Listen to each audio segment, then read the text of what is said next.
Hey guys, welcome to the show. I'm Rantoinette, and before we get into it, if you like what you see here, please like and subscribe. It really means the world to me, and it costs you nothing. All right, enough of that self-promotion. Let's get into it. Over the weekend, Donald Trump revoked 530,000 legal immigrant status. These are people that, when the conservatives go, "Oh, I don't mind if people come into this country, they just got to do it the right way." Well, these are people that did it the right way. These are legal, documented immigrants. Done. Revoke that status. And also, when I hear people say stuff like, well, we're only going to go after the criminals.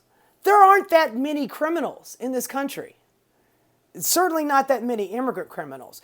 Immigrants commit less crime than native-born citizens. Study after study after study has proven this. And it kind of makes sense if you really think about it, because if you are an illegal or a legal immigrant, you are going to be committing less crime because you want less attention paid to your status. You don't want to get caught in anything. You don't want to do anything illegal to get thrown out of the country. So you commit less crime. I digress. Anyway, it was never really going to be just the criminals, because they get rid of the criminals in the first couple of days. And then what's left? Legal immigrants. They are shipping people to that El Salvadorian work camp that, work will set you free, very Auschwitz-y kind of feeling. Slave work camp. What do they call it? His name is Bukele. Bukele's dungeon. That's right. That's what they call it. Bukele's dungeon. And you saw the propaganda film where they're shaving these people's heads. Well, let me tell you a little bit. Some of these people that are getting kicked out. One of them was a father of 5 that worked in food delivery. An immigrant father of 5. One of them was a makeup artist and hairdresser, and when they shaved his head, he's crying to them going, "I am not part of this gang. I'm gay."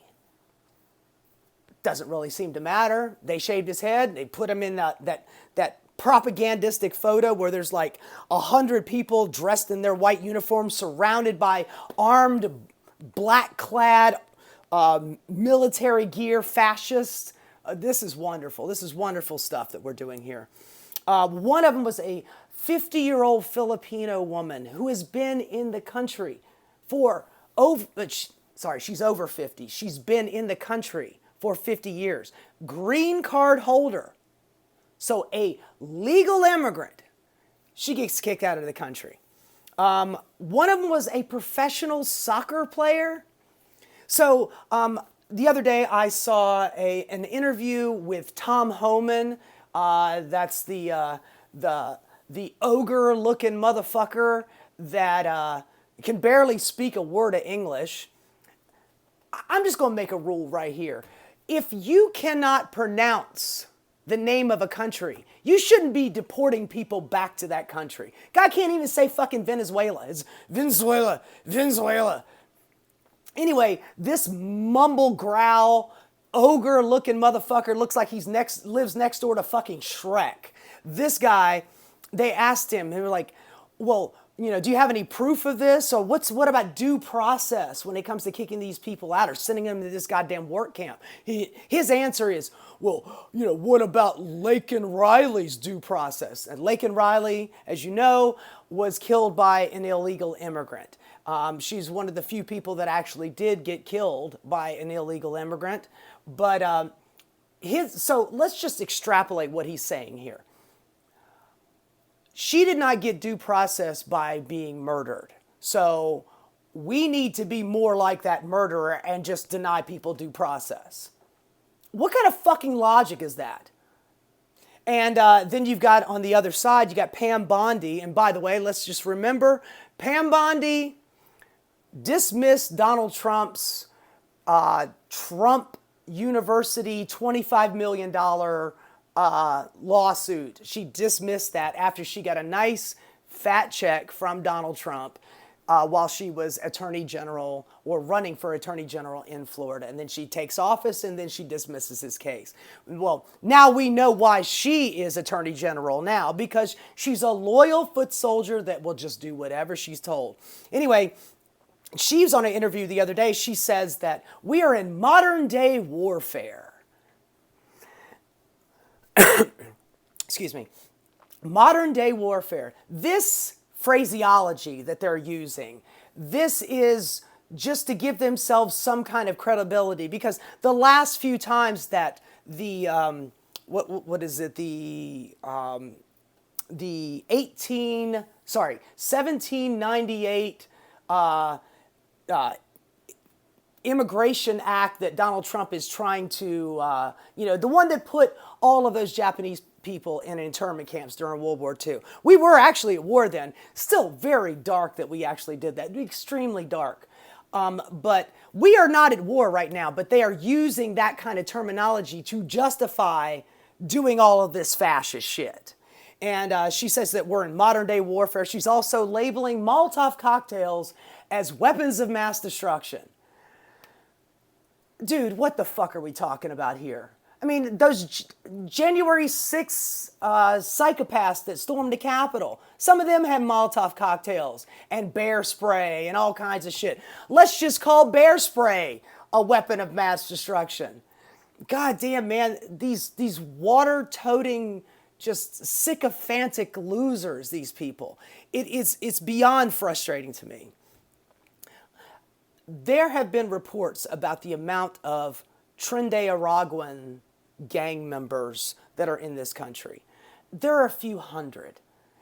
So now the United States is calling this a war for a couple of hundred people.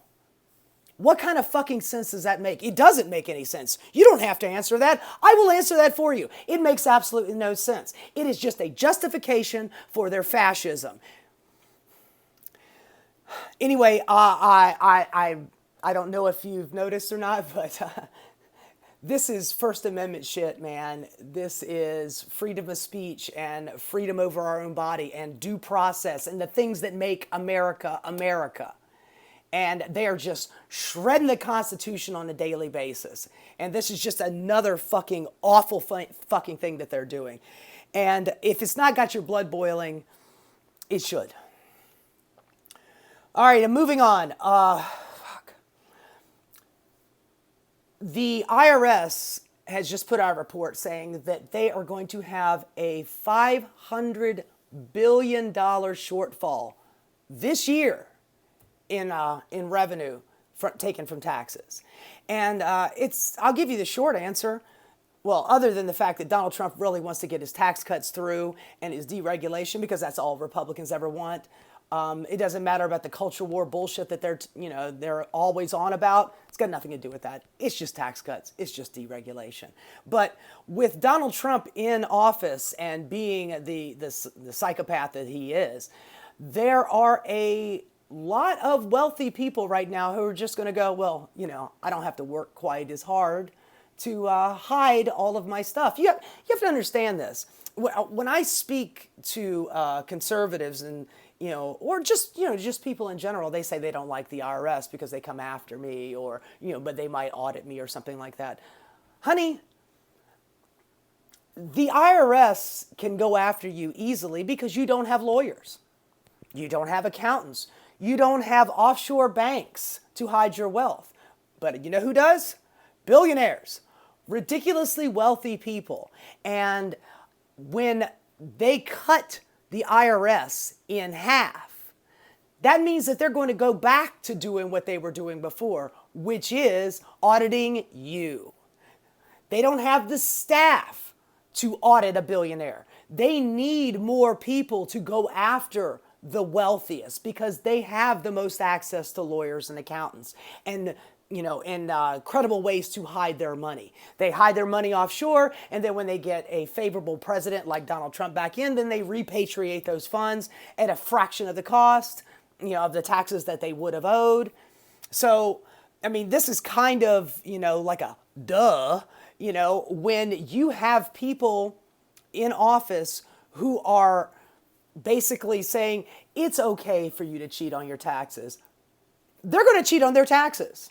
And since we don't have the IRS staff that we did under Biden to actually go after those billionaire tax cheats, we're going to get less revenue. So $500 billion. Just to have a little framework, I believe our last military budget for last year was $850 billion, which, by the way, that's way too fucking much money, but that's a completely different story. But $500 billion in 1 year, less revenue. And that's kind of the way the Republican Party wants it. You know, Social Security, Medicare, social services, be damned.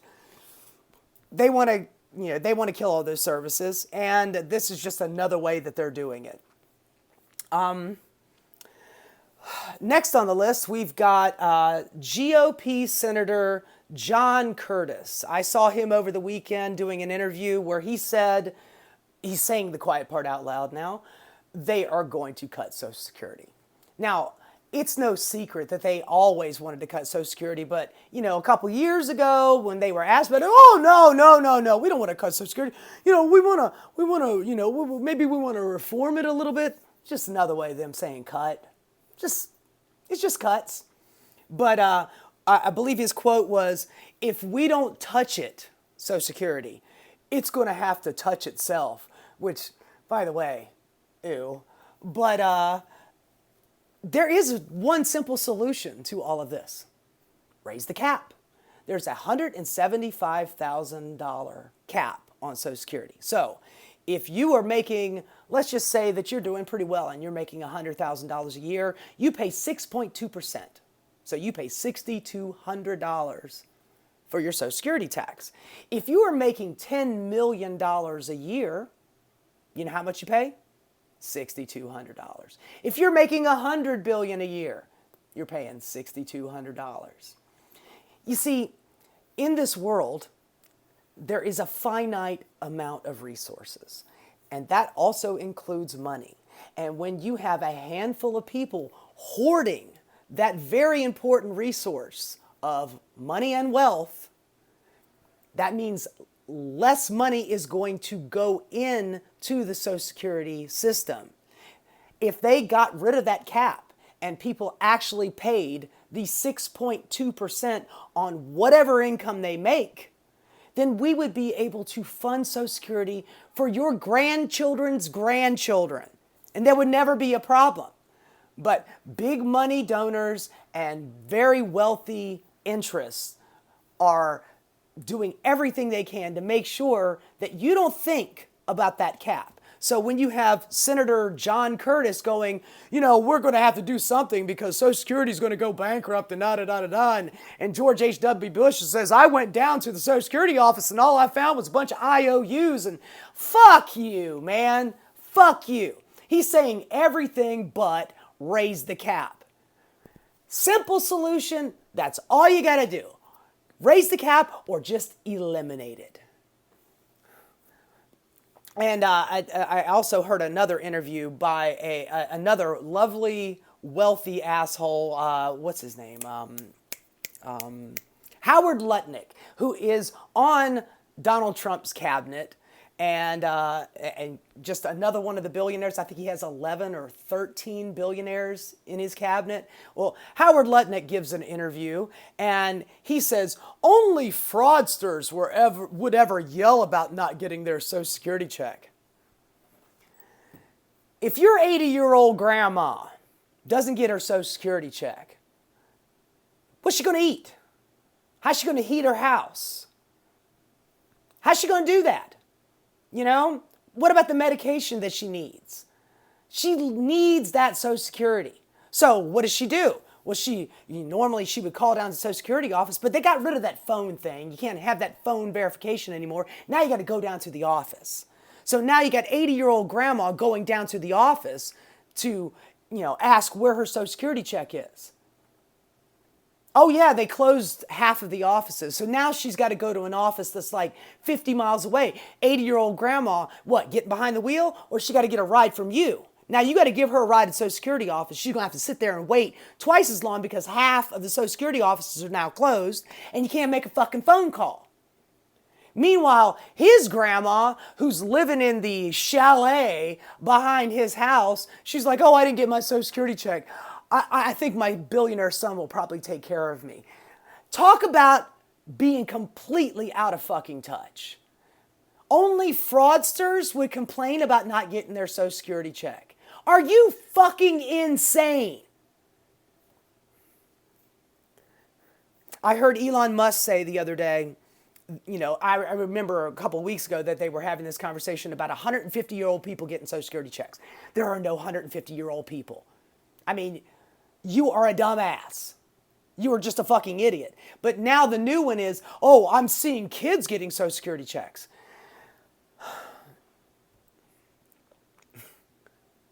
These kids that get Social Security checks are children of parents that both died. See, we live in a civilized society where if you lose both of your parents, due to some unforeseen thing, whether it's a car accident or both of them died during COVID because they wouldn't get a fucking vaccine. We have a civilized society that goes, you know what, maybe we should take care of those kids. But he wants to get rid of those checks for those kids. No more kids getting checks and no more 150-year-olds getting checks. I would not allow Elon Musk to be a manager of a fucking Arby's, much less being the shadow president running roughshod all over Social Security, Medicaid, and every other government agency we have. All right. Another thing that I believe happened over the weekend, some idiot driving a Nissan Pathfinder drives into a crowd of people protesting outside of a Tesla dealership. I don't know if you guys remember this, but back during, in 2020, back during Black Lives Matter movement, there were several red states that passed laws that said, you can drive your car through a protest if you feel threatened, which, just basically gave carte blanche to any psychopath behind the wheel to just plow over protesters, practicing their First Amendment right to free assembly and protest. These people outside a Tesla dealership have absolutely every right to protest. But this guy runs right into the crowd of them. I don't know I don't know how many people were injured during this, but I believe his excuse was my brakes and my electric went out at the same time. Man, again, don't piss down my leg and tell me it's raining. He also said that he used to work at that dealership or something. Why aren't you driving one of their Tesla cars? You're in your Nissan Pathfinder. Fuck you, man. Fuck you. These peasant brain people, these water carrying idiots for capital are driving me insane. When are we going to stop worshiping wealth and power? When are we going to stop? Billionaires are not better than you. They've never been better than you. Actually, they are worse than you. I guarantee you, if you have $1 billion or more, you have done some shady ass shit to get there. Without a fucking doubt. It's all about property damage versus bodily damage. I mean, it's no coincidence that the protect and serve motto of the police department is protect the property, serve the public. Protect the property is first. Keep that in mind. All right, well, let's end it on something that is a little bit hopeful. I'm going to try to do that as much as I can. I usually come out and give you all of the shittiest news possible, but I want to be able to at least leave you with a little bit of positive outlook on the world, even though it is looking pretty damn bleak. Bernie Sanders and AOC are fucking killing it. It's not an election year, and he's doing his oligarchy tour. And I believe he was just in Denver and had 35 30,000 people show up. Even in the height of his 2016 movement for president, he didn't have rallies this big. 35,000 people. And here's the difference between the left and the right. The right, okay, remember back in, I believe it was, I want to say 2010, they had the Tea Party movement. Or it might have been 2012. I can't remember which one it was, where it started off. But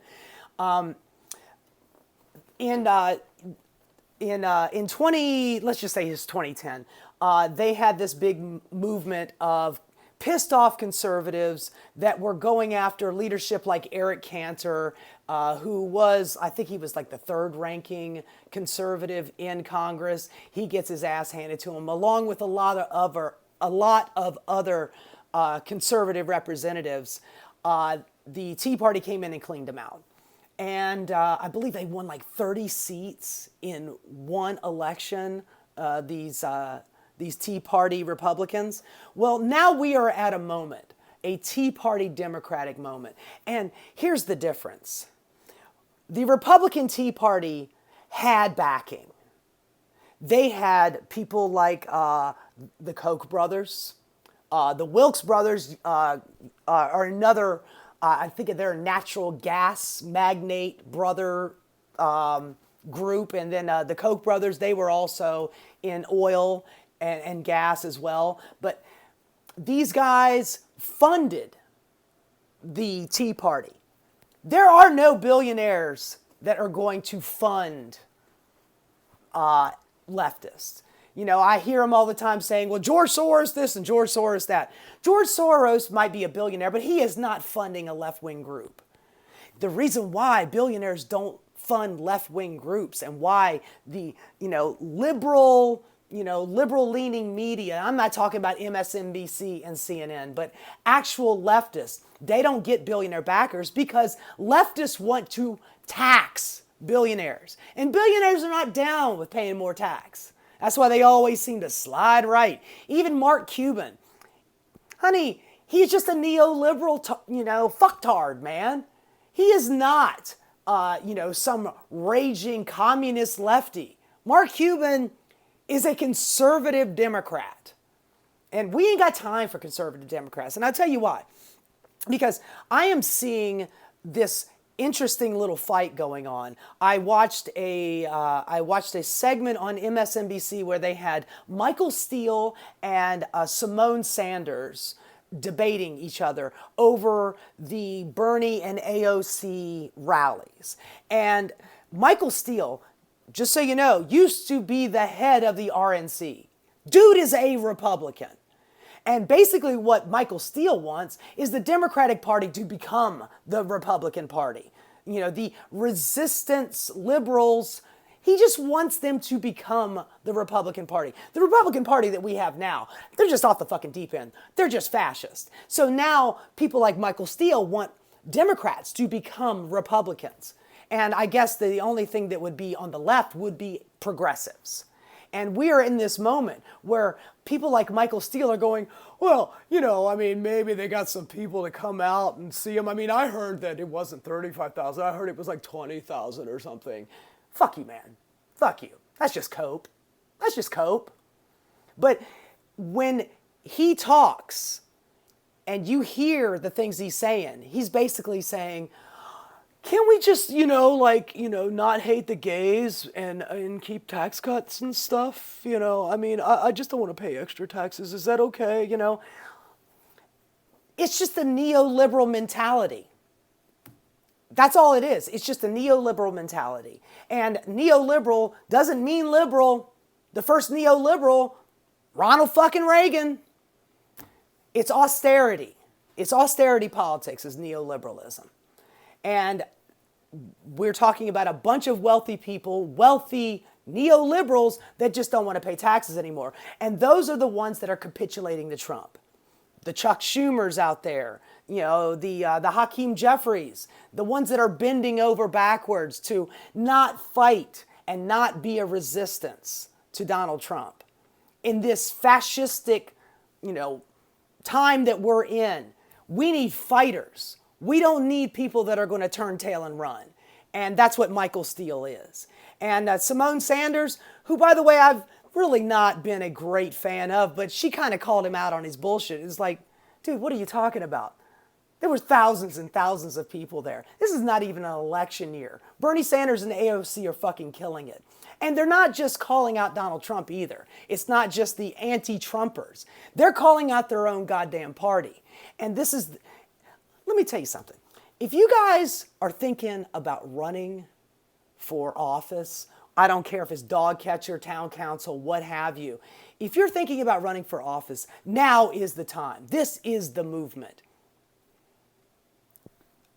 I could see a huge swing in 2026. A huge swing. We've got a lot of people out there that are pissed off. Democrats are going out doing town halls and they're getting fucking yelled at, chewed out by their constituents because they're not fighting. So when I see people like Michael Steele out there going, I just don't want to pay any more taxes. And can you just be a little bit nicer and maybe, not call them fascists or something? Just fuck off, man. Just fuck off. I see people like Jamal Bowman, who unfortunately just got, he got just defeated in 2024 and lost his congressional seat due to $14 million of AIPAC money. Great job, AIPAC. Great job. Getting rid of a nice progressive leader in Jamal Bowman. He was on the news the other day and he called Elon Musk a thief and a fascist, which he is. Abso-fucking-lutely. And now free speech warrior Elon Musk is out there going, I'm going to sue him. How dare he say those things? What about your freedom of speech? All you free speech warriors out there on the right, where the fuck you at, man? You can dish it out, but you can't take it. Bunch of bitches. Anyway, I am pretty impressed with Bernie and AOC. AOC looks like she's going to be the heir apparent. Bernie is not going to run for office, but he is out there doing his thing. 82, 83 years old. He looks younger than Trump and Biden put together. And by the way, when I hear somebody going, people in middle America don't know what oligarchy is. It's a word. It's got a definition. It's pretty simple to understand. Once you hear the definition, I think you could probably retain that in your brain pan. So don't give me this shit. It's, oh, you're out there, using big words with the, with the middle class and middle America. Honey, middle America is not a dumbass group of people. They can understand what words mean. And they know when they're getting fucked. Anyway, that's the show for today.